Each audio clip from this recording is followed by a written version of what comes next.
Once you've established mutuality, then you get into the creative zone, don't you, when you meet someone, and you might not even know it at the time. It's opportunism arises. So for example, I'm there to solve problem A, but all of a sudden I'm starting to talk about problem B.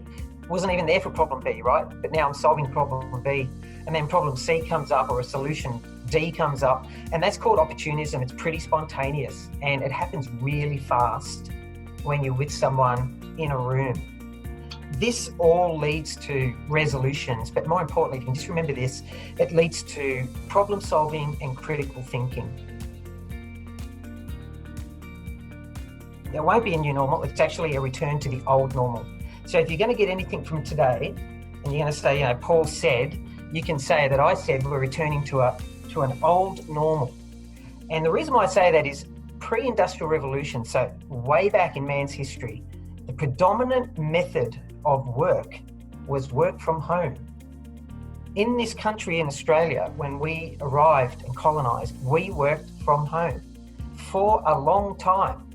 Our industry was based on a working from home environment. People had their work in their houses where they were, and they had specialised units around in a village style. And all over the world for hundreds of years, people worked from home. So going to a new normal is really not accurate. What's happening here is a little bit of a return to the old normal, which lasted for probably thousands of years and was highly efficient. It was highly efficient for small teams or families to work from home in little villages, get together and produce economic output. The individual is the new workplace. If you wanted to say, the question was to me, now what does the new workplace look like? It looks like you and me. If you can return to work and you're planning return to work during this at an individual level, then you will come out more resilient. So I'll say it one more time. And if you want to take down a note, this is another one. If your organisation has the ability to plan return to work at the individual level, they will be more resilient coming out of the pandemic than those organisations who can't plan at the individual level. HQ, headquarters space, branded space, fixed space, shared space, private space. Don't look at them from an interior design perspective, you'll miss it. Look at them from, does our workforce planning require these? What is our return on labour investment? How divided does our labour force need to be to still return an investment? But more importantly, are we empowering our individuals to service our clients' needs? The individual will become more important than highly non-divided labour groups. There will be, I believe, some reduction in headquarter space. There will definitely be increase in collaborative space. And then we'll see other spaces not even thought of become workplaces. We need low friction entry and exits to building and spaces.